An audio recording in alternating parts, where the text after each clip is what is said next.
नमस्कार। श्रीमती मोहरी देवी तापड़िया कन्या महाविद्यालय जसवंतगढ़ के इस YouTube चैनल पर मैं प्रवक्ता हनुमानमल शर्मा आपका हार्दिक स्वागत और अभिनंदन करता हूं। प्यारे विद्यार्थियों, BA द्वितीय वर्ष के पाठ्यक्रम के अंतर्गत आपके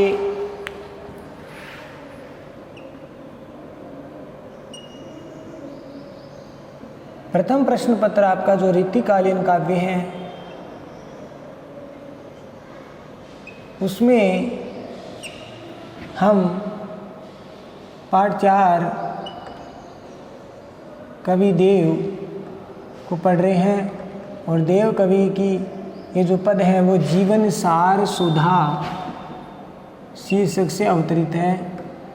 ठीक है, जीवन सार सुधा यानी जीवन का जो सार, अमृत स्वरूप जो सार है उसका वर्णन इसमें किया गया है। जीवन के महत्वपूर्ण उपयोगी जो बातें हैं वो इनके पदों में बताई गई है। तो प्यारे विद्यार्थियों, चलिए अब हम इन पदों को लेते हैं। तो पहला पद हम देखते हैं कि भोग बुलाए संजोग डुलाई के जोग ले ले सुनी लोग लरेई। अरे भूपति यूं धन भार भंडारे गए गड़ी दाम सुधाम घरेई। कि देव कहे दिन चार के ख्याल में खेली गए कल खोई करे ही। अरे काहू के संग कछु न गयो सबसे तुम्हारे अकसेत भरे ही। अरे काहू के संग कछु न गयो सबसे तुम्हारे अकसेत भरे ही। तो प्यारे विद्यार्थियों, ये तो था छंद का वाचन और ये जो छंद है वो आप विशेष वाले बिंदु में लिखेंगे। ये छंद आपका सवैया छंद है। ठीक है, सवैया छंद, और इस छंद का प्रयोग देव कवि ने इसमें किया है। तो देखिए प्यारे विद्यार्थियों, प्रस्तुत पद्यांश कवि देव द्वारा रचित जीवन सार सुधा शीर्षक से अवतरित है या उद्धृत है और इसमें कवि ने सांसारिक लोगों को लक्ष्य करते हुए जो धन आदि का जो उपभोग है वो ठीक प्रकार से करने के बारे में इसमें बताया गया है कि धन का कैसे उपयोग करना चाहिए। सांसारिक लोगों को लक्ष्य करते हुए महाकवि देव जी ने इसमें जो है धन आदि का उचित उपभोग करने के बारे में बातें बताई गई है। तो प्यारे विद्यार्थियों, ये तो था प्रसंग। अब इसमें व्याख्या देखिए। भोग बुलाए के माने भोगों को, सांसारिक जो सुख भोग है, ठीक है, इन सुख भोगों को बुला करके, बुलाई माने बुला करके, संजोग माने संयोग रूप, संयोग सुख जो है संयोग सुख को, ढुलाई माने त्याग करके, छोड़ करके, त्याग कर या छोड़ कर। ठीक है, और के जोग माने योग वैराग्य, योग वैराग्य साधना ले लेकर माने लेकर के। सुनी लोग लरे माने सुना है, सुना है। लोग लरे माने लोग लड़ते हुए, लरे माने लड़ते हैं। और भूपति माने बड़े बड़े राजा। ठीक है, बड़े बड़े राजा। यूं मैंने इस धन भार मैंने भारी, अपार, भारी, भार कहते हैं भारी, भारी या अपरिमित, अत्यधिक अकूत जो धन है, धन संपदा, खजाना, उसके भंडार को गए मैंने चले गए हैं। गड़ी मैंने गाड़ करके या सुरक्षित करके। दाम, दाम का अर्थ हो गया धन, धन दौलत को, धन दौलत को जो है राजा महाराजा है वो गाड़ करके या सुरक्षित करके। सुधाम धरे मैंने, सुधाम मैंने परम धाम को, परम धाम या फिर वैकुंठ धाम को चले गए हैं। धरे मैंने चले गए हैं, चले गए। ठीक है, और देव कहे माने देव कवि कहते हैं, देव कवि कहते हैं कहे माने हो गया कहते हैं, देव कवि कहते हैं। दिन 4 के यानी 4 दिन जीवन है वो 4 दिन का है। ख्याल में यानी खेल में, जीवन रूपी 4 दिन के खेल में खेल ही गए माने खेल करके, बिता करके, खेल करके चले गए हैं। खल माने दुर्जन दुष्ट, खल माने दुर्जन या दुष्ट। खोही खरे माने खोते हैं, खो देते हैं। खोरई माने खाने पीने या ठीक है ना, खाने में या अपने जीवन को बिता देते हैं, खाने पीने में, सुख भोग में अपना जीवन बिता देते हैं। आगे देखिए, काहू के संग माने किसी के भी, काहू माने किसी के, संग माने साथ में, कछु माने कुछ भी, न माने नहीं, गयो माने गया, सब सेत मरने सब व्यर्थ में ही मर जाते हैं। सेत मरे माने सब व्यर्थ में मारे जाते हैं। सेत मरे माने सब व्यर्थ में मरे जाते हैं। और अकसेत बरे ही, अकसेत बरे माने पापों का केवल अर्जन करते रहते हैं, पापों को भरते रहते हैं। बरे ही माने भरते रहते हैं, पापों को भरते रहते हैं, पाप अर्जन करते रहते हैं। तो देखिए प्यारे विद्यार्थियों, अब इसका अर्थ हम देखते हैं। बहुत अच्छा पद है। कवि देव कवि इसमें संसार के धन आदि का अच्छा तरीके से उपयोग करने के बारे में बात बताई है कि संसार में धन का उपभोग किस प्रकार से करना चाहिए। कि भोग बुलाइए, कवि देव कवि कहते हैं कि जो सांसारिक सुख भोगों को भूल करके, सांसारिक भोग बुलाए मैंने सांसारिक सुख भोगों को भूल करके, और संयोग डुलाइए मैंने संयोग सुख को छोड़ करके, जो योग साधना, योग जोग ले ले मैंने योग साधना या योग वैराग्य ले करके हमने लोगों को लड़ते हुए देखा है, सुना है। सुनी लोग लड़े मैंने लोग लड़ते हुए सुने हैं। कहने का तात्पर्य है कि लोग सांसारिक जो सुख भोग है उनको भूल जाते हैं, उनका त्याग कर देते हैं, संयोग सुख को छोड़ देते हैं और वैराग्य धारण कर लेते हैं। फिर भी उनमें मन में शत्रुता का भाव नहीं जाता, और शत्रुता का वैर भाव नहीं जाता, तो परस्पर लड़ते रहते हैं। यानी इन चीज़ों पर नियंत्रित होने पर भी उनके मन में जो शत्रुता का भाव नहीं जाता, इस कारण वो सब बाकी चीज़ें व्यर्थ हो जाती है। तो ये बात इसमें बताई गई है कि जो मनुष्य है या व्यक्ति है वो सांसारिक सुख भोग को भूल करके और संयोग सुख को त्याग करके योग वैराग्य का मार्ग है वो लेकर के भी हमने लोगों को लड़ते हुए देखा है, या लोगों में वैराग्य भावना होने पर भी शत्रुता का भाव वो नहीं छोड़ पाते हैं, इस कारण परस्पर लड़ते रहते हैं। अगली पंक्ति देखिए प्यारे विद्यार्थियों, भूपति युधन भार भंडार गए गड़ी दाम सुदाम गरे। अर्थात बड़े बड़े राजा महाराजा भी इस धन भार माने भारी है, अपरिमित जो धन का भंडार है, तो बड़े बड़े राजा महाराजों के पास जो भारी है अपरिमित जो धन का भंडार था, वे भी सब उनका उपभोग है वो नहीं कर सके, वो भी उस धन को सुरक्षित रख करके चले गए। गड़ी दाम मैंने सुरक्षित उस धन को गाड़ करके सुरक्षित रख करके सुदाम दे रही मैंने परम धाम को, ईश्वर के परम धाम को चले गए हैं। अर्थात वो भी उस धन का उपयोग है वो नहीं कर सकते।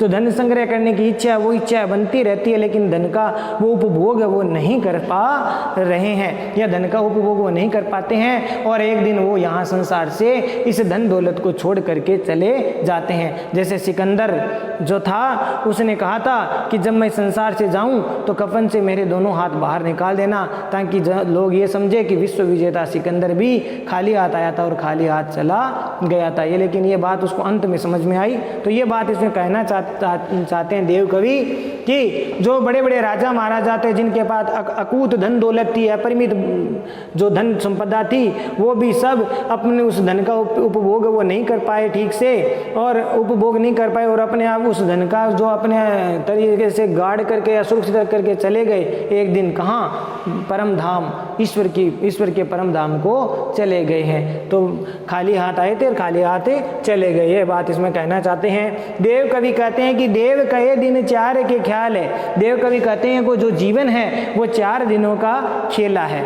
और इस संसार में 4 दिन खेल करके मनुष्य अपना जीवन यापन है वो करके चला जाता है, ईश्वर की भक्ति नहीं करता, और ये जो मोह माया विषय शक्तियों सुख भोगों में पड़ा रहता है। तो देव कवि कहते हैं कि 4 दिन का ख्याल है, यानी खेल है जिसमें खेल ही गए खल खोई करे। और जो इस संसार को समझ लेता है, ऐसे जो दुर्जन और दुष्ट लोग हैं जो यथार्थ स्थिति को जानते हुए भी, संसार की वास्तविक स्थिति को जानते हैं हैं कि जीवन 4 दिनों का खेला है, फिर भी ऐसे दुष्ट और दुर्जन लोग हैं वो अपने जीवन को खाने सुख भोग में ही खो देते हैं। अतः तो उनका जो जीवन है पूरा जीवन सुख भोग और खाने इत्यादि में ही चला जाता है और ईश्वर की भक्ति वो इत्यादि नहीं कर पाते हैं और वो अपने जो जीवन अमूल्य जो जीवन है उसको यूं ही बर्बाद वो कर देते हैं। ये बात इसमें कहना चाहते हैं। काहू के संग कचून गयो सब सेत मरे अकसेत बरे। अंत में देव कवि कहते हैं कि संसार में किसी के भी साथ में कुछ भी धन संपदा वो नहीं गई है। काहू के संग कछु न गयो। इस संसार में किसी भी व्यक्ति के साथ में कोई भी धन संपदा वो साथ लेकर के नहीं जा सकता और सब इस जो जीवन में व्यर्थ ही इसी संग्रह करने में भंडार करने में ही अपने जीवन को व्यर्थ में ही मारे जाते हैं। सेहत मरे, सब सेहत मरे यानी व्यर्थ में ही सब मारे जाते हैं और कोई भी अपने धन का उपभोग वो ठीक प्रकार से नहीं कर पाता क्योंकि धन किसी के साथ भी नहीं जाता, सब व्यर्थ में ही मारे जाते हैं। और ऐसे लोग केवल पापों को ही अकसेत भरे, केवल पापों को ही भरते रहते हैं या पापों का ही अर्जन है वो करते रहते हैं। तो इस प्रकार से देव कवि ने धन का सदुपयोग करने की बात इसमें कही है। तो ये लोग जो दुर्जन लोग है वो संसार की धन दौलत है वो जो किसी के साथ में नहीं जाती, ये लोग दुर्जन लोग समझते हुए भी अंत में जो है व्यर्थ में जीवन को जीते हुए मृत्यु को प्राप्त हो जाते हैं, पापों का अर्जन करते हैं। तो इस प्रकार से भाव आपको समझ में आ गया होगा प्यारे विद्यार्थियों। और इसमें संसार की जो नश्वरता है, नाम पद से पढ़ने पर आपको पता चल गया होगा कि इसमें संसार की जो नश्वरता है, क्षण भंगुरता है, उसके बारे में बताया है और उसका जीवन सार्थक है जो इस संसार के जो सुख भोग है वो उचित प्रकार से करते हुए ईश्वर की आराधना करता है, उसका जीवन सार्थक है या परोपकार के जीवन में परोपकार के रूप में अपने धन का उपयोग है वो करता है, ये कहना चाहता है। यानी संसार की जो नश्वरता और सुख भोग विलास है वो सब निस्सार है, ये जो समझ करके जीवन को जो सार्थक बनाते हैं उसका जीवन जीना सही है। अलंकारों की बात करें तो प्यारे विद्यार्थियों इसमें अनुप्रास अलंकार है ये और साथ ही साथ काव्यलिंग अलंकार भी है। अनुप्रास और काव्यलिंग अलंकार का प्रयोग किया गया है। छंद की बात करें तो प्यारे विद्यार्थियों सवैया छंद है और भाषा की बात करें तो ब्रज भाषा है। ठीक है, ये इस पदों का ये भाव है वो आपको विशेष वाले बिंदु में लिख देना। छंद की सवैया छंद की अति गति उचित है, ये आप लिख सकते हैं। तो प्यारे विद्यार्थियों आशा करता हूँ ये पद आपको समझ में आ गया होगा। अब अगला पद लेते हैं कि रूप को रसिकु रस लंपट पर लोभी राग ही सोरंग्यो बसे बासुले अड़ाई तो मार्यो नाही जातु बिनु मारे न डेरानु घरी काम करे खोटे छोटे बड़े सो बड़ाई तो कि होई जो हमारो कोई हितु हितकारी आंसू कहे समुझाय देव कुमति चढ़ाई तो माने न अनेरी मनु मेरो बहु तेरो कहो पूत जो कपूत लहरी काई को लड़ाई तो पूत जो कपूत लहरी काई को लड़ाई तो प्यारे विद्यार्थियों ये तो था छंद का वाचन और ये जो छंद है प्यारे विद्यार्थियों वो है आपका कवित छंद, 8 पंक्तियों का है, कवित छंद है। ठीक है, तो ये छंद आपका कवित छंद है। अब इस पद में देखिए प्यारे विद्यार्थियों कवि देव कवि कहते हैं कि ये जो पद है आप विशेष प्रसंग वाले जो आपका बिंदु है उसमें लिखेंगे कि प्रस्तुत पद्यांश कवि देव द्वारा रचित जीवन सार सुधा शीर्षक से अवतरित है और इसमें जो देव कवि है वो अपने मन की विवस्था को और अपनी आचरण की कमी को प्रकट करते हुए इसमें कह रहे हैं। यानी अपना आचरण है, स्वयं के आचरण के बारे में। ये देखिए ईश्वर का जो भक्त होता है वो अपनी कमी को ईश्वर के समक्ष प्रस्तुत कर देता है निसंकोच होकर के, तो अपनी कमी को दबाता नहीं है, अपनी कमी को ईश्वर के समक्ष चरणों में भेंट कर देता है, वही सच्चा भक्त है। तो ये अधिकतर जो भक्ति के जो पद मान लीजिए जो भक्ति भावना से संबंधित ओतप्रोत तो उसमें कवि है वो अपने अवगुणों को ईश्वर के समक्ष भेंट करता है या ईश्वर को बताता है। और इसी बात का इसमें बताया कि वह अपने मन को जो है मन के आचरण पर वो भावना व्यक्त करते हुए कह रहे हैं कौन, देव कवि, कि अपनी मन की व्यवस्था है और आचरण की जो कमी है उसके बारे में लक्ष्य करके अपने भावों की अभिव्यक्ति वो करते हैं। कि रूप को रसिक, तो ये मन है, देव कवि कहते हैं कि मेरा जो मन है वह रूप आसक्ति को, रूप का रसिक है, हाँ, आनंद को प्राप्त करने वाला है, रस लेता है, आस्वाद करता है। लंपट का अर्थ वैसे व्यभिचारी हैं, ठीक है, लालची, लोभी, लालची, और लोभी का अर्थ भी लालची है। अब देखिए यहाँ पर अर्थ में बताएंगे। राग ही सो मने राग मने प्रेम या आसक्ति, प्रेमा आसक्ति, ठीक है, प्रेम आसक्ति। सो मने से, रंग्यो मने रंगा हुआ, बसे बासु मने आवास करके, आवास में, ले मने लेकर के या प्राप्त करके, अड़ाई तो मैंने अड़ा हुआ है, अड़ा हुआ है। और मार्यो नाही मैंने मारा नहीं जाता, जातु मैंने जाता है, बिनु मैंने बिना मारे, किसको, मन को बिना मारे ये आसक्ति है वो नहीं मरेगी। डेरानु धरी, डेरानु घरी, कि मार्यो नाही जातु बिनु मारे न डेरानु घरी। तो डेरानु का अर्थ होता डरता नहीं है, घड़ी मैंने घड़ी भर भी, पल भर भी यहाँ पर अर्थ हो गया, ठीक है ना। डरता, डेरानु मैंने डरता नहीं है, घड़ी मैंने घड़ी भर भी। और काम करे खोटे, बुरे कार्य करता है, बुरे काम, काम मैंने कार्य, बुरे कार्य करता है, बुरे काम करता है। और छोटे बड़े सो बढ़ाए, तो मैंने अपने आप को, स्वयं को बड़ा बताने की कोशिश करता है, ये इसका अर्थ हो गया। स्वयं को बड़ा बताने की क्या करता है, कोशिश करता है, दिखाता है। छोटे बड़े सो बढ़ाई, तो यानी अपने स्वयं को दूसरों से बड़ा बताने की कोशिश करता है, अपनी बढ़ाई करता है।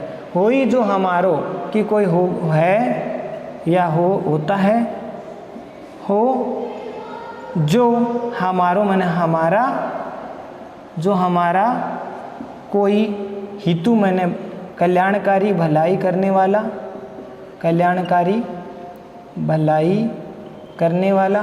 तो हितकारी सो जो भला चाहता है, भला करना चाहता है।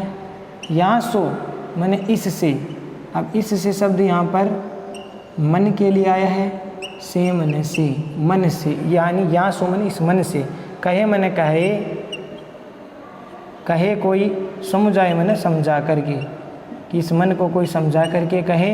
देव कवि कहते हैं कुमति मैंने बुरी बुद्धि, कुमति, मति मैंने बुद्धि, कु मैंने बुरी, तो बुरी बुद्धि, बुरी बुद्धि छुड़ाई, तो मैंने छुड़ा दे। और माने न मैंने मानता नहीं है, न मैंने नहीं है। अनेरी मैंने अनाड़ी, अज्ञानी, ठीक है, अनेरी का अर्थ हो गया अनाड़ी, नादान, नासमझ, अज्ञानी। मनु मैंने मन, मनु का अर्थ यहाँ पर मन है। मेरो मैंने मेरा, बहुतेरो मैंने बहुत कहने पर भी, बहुत कहने पर भी कहना नहीं मानता, ये कहना चाहते हैं। और पूत मैंने पुत्र, ज्यों मैंने जैसे, कपुत्र मैंने कुपुत मैंने कुपुत्र, बुरा बेटा जो बुरे कर्म करता है। लड़िकाई मैंने बचपन में,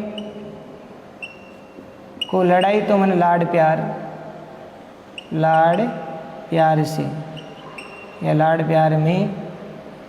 अब देखिए इसका अर्थ प्यारे विद्यार्थी, ये तो था शब्दार्थ, अब हम इसका अर्थ लेते हैं। तो कवि देव कवि कहते हैं कि मेरा जो मन है वो रूप रसिक, सौंदर्य का जो है आनंद करने, रसिक है हो गया है। मेरा जो मन है, यहाँ पर किसको समझा रहे हैं, देव कवि मन को समझाते हुए कहते हैं कि मेरा जो मन है वो रूप सौंदर्य का रसिक हो गया है, और वह रस लंपट पर लोभी, अर्थात वह केवल सांसारिक सुख भोग का आस्वाद करता रहता है। ये मेरा मन है वो रूप सौंदर्य और सांसारिक सुख भोगों के आनंद में ही लिपटा हुआ रहता है या डूबा हुआ रहता है, ठीक है, उसका ये आस्वाद करता है। और लंपट परलोभी, और ये जो मेरा मन है वो परलोभी का अर्थ यहाँ पर पराई स्त्रियों से, पर नारी के सुख भोग, पर नारी के साथ सुख भोग करने का लालची है या व्यभिचारी बना हुआ रहता है, ठीक है। तो उसके लालच में नारी स्पर्श का, नारी सुख भोग का लालच लोभी है वो बना हुआ रहता है। राग ईसो रंग्यो, और ये जो मेरा मन है, देव कवि कहते हैं मेरा मन प्रेम और प्रेमाशक्ति में, इस प्रेमाशक्ति के रंग में इस प्रकार से रंगा हुआ है कि ये केवल उसी में ही आवास प्राप्त करने के लिए अड़ा रहता है, यानी केवल प्रेम और आसक्ति के घर में ही निवास वो करना चाहता है, केवल उसी आवास में ही अड़ा हुआ रहना चाहता है। तो प्रेम और आसक्ति में ही रंगा हुआ, ये केवल उसी कई आवास में बसे बासु, मैंने उसी प्रेम आसक्ति रूपी आवास में, आवास को लेकर के या उसको प्राप्त करने में ही अड़ा हुआ रहता है, उसी प्रेम रंग या आसक्ति में ही डूबा हुआ रहता है, लिपटा हुआ रहता है। मार्यो नहीं जातु बीनू मारे न डेरानु दरी, देव कवि कहते हैं ये तब तक नहीं, ये जो मन के भाव है, प्रेम आसक्ति का जो भाव है, ये तब तक नहीं दूर हो सकता जब तक इसको मार्यो नहीं जातु, मैंने इसको मारा नहीं जाएगा। यानी इस इंद्रियों की जो प्रेमाशक्ति है, प्रेमाशक्ति जो इंद्रियों के द्वारा हो रही है, तो उन प्रेमाशक्ति को जब तक नहीं मारा जाता है, जब तक उसको नियंत्रित नहीं किया जाता, तक बिनु मारे न, यानी बिनु मारे न मैंने इंद्रियों शक्तियों को, इंद्रियों के जो प्रेमाशक्ति को नहीं मारे बिना ये मन है वो मार्यो नहीं, यानी मन है वश में नहीं होता, वश में नहीं होता। किसके कारण? जब तक प्रेमाशक्ति जो इंद्रियों के द्वारा प्रेमाशक्ति हो रही है उसको मारे बिना ये मन बस में नहीं होता, इस मन को नहीं मारा जाएगा। बिनु मारे यानी इंद्रिय आसक्तियों को मारे बिना ये मार्यो नहीं, यानी मन है वो वश में नहीं होता, इस मन को नहीं मारा जा सकता। और डेरानुदरी, और ये मन है वो घड़ी भर भी मेरे से डरता नहीं है, ये मन है वो तरह तरह के सांसारिक सुख भोगों को करने में घड़ी भर भी डरता नहीं है। तो प्यारे विद्यार्थियों ये भाव आपको समझ में आ गया होगा। तो देव कवि बड़ी एकनिष्ठ भाव से, यहाँ पर समर्पित भाव से बात कहना चाह रहे हैं कि काम करे खोटे, और ये जो मन है वो नाना प्रकार के खोटे खोटे कार्य, बुरे बुरे कार्य करता रहता है। तो कितनी शानदार बात इसमें कही है, देव कवि ने अपने अवगुणों को यहाँ पर ईश्वर के समक्ष, अपने इष्ट के समक्ष वो है जो प्रस्तुत किया है कि मेरा मन है वो नाना प्रकार के, अनेक प्रकार के बुरे कार्य वो करता रहता है, काम करे खोटे, बुरे काम करता रहता है, और छोटे बड़े सो बड़ा ही तो, और स्वयं को बड़ा बनाने की कोशिश में करता है, यानी स्वयं को काम खोटे करता है, काम बुरा करता है, फिर भी स्वयं को अच्छा मानता है, और अच्छे मानते हुए स्वयं को सबसे ज़्यादा श्रेष्ठ, सबसे ज़्यादा बड़ा मानने की कोशिश है वो करता है। तो ये बात इसमें जो मन की बात बताई गई है। होई जो हमारो कोई हितु हित कारणी आसो, देव कवि कहते हैं कि कोई हमारा हित चाहने वाला, कोई भला या कल्याणकारी कोई ऐसा व्यक्ति है जो हमारा हितकारी हो, हमारा भला चाहने वाला हो। देखो देव कवि ने कहा, क्या कहा है प्यारे विद्यार्थियों, कि होई जो हमारो कोई हमारा हित चाहने वाला, भला चाहने वाला, कल्याणकारी कोई व्यक्ति है जो हमारा भला चाहता है, तो या सो मैंने इस मन से, या सो मैंने इससे किससे? मन से। तो इस मन से ये कहे समुझाए, देव कवि कहते हैं इस मन को कोई समझा करके कह दे कि कुमति छुड़ाए, तो कि तू कुमति छोड़ दे, कि कोई ऐसा हो जो परोपकारी हो, जो हमारा भला चाहता हो, और जो ये आकर के हमारे मन को समझा दे, हमारे मन को ये कह दे कि तू बुरी बुद्धि छोड़ दे, कुमति छोड़ दे, ये आकर के कोई कह दे तो कितना अच्छा हो। तो बुरी बुद्धि छोड़ने के लिए कह दे, इस मन को समझा दे। लेकिन माने न अनेरी मनु मेरो बहु तेरो कहो, देव कवि कहते हैं कि ये जो मन है, मनु मन मन, ये जो मन है मेरो बहु तेरो मन, बहुत कहने पर भी माने न अनेरी, अज्ञानी नादान ना समझ ये जो मन है वो मेरा कहना नहीं मानता। देव कवि कहते हैं कि मैं इस मन को बहुत समझाता हूँ कि तुम विषय आसक्तियों, सुख भोगों में, आस्वाद में लीन मत हो, लिप्त मत हो, फिर भी ये मन कहना नहीं मानता। ये मन फिर भी उन विषय आसक्तियों में जाता रहता है, डूबता रहता है। इसीलिए देव कवि कहना चाह रहे हैं कि इस मन को मैंने बहुत बार समझा दिया, बहुत बार मन को मैंने कह दिया, फिर भी ये मन माने न अनेरी, अज्ञानी नादान ना समझे मन मेरा कहना नहीं मानता। और पूत जो कपूत लरिकाई की लड़ाई, तो ये उसी प्रकार से कहना नहीं मानता जिस प्रकार से कुपुत्र जो बेटा होता है वो जैसे बचपन में उसको लाड प्यार से बिगाड़ दिया जाता है।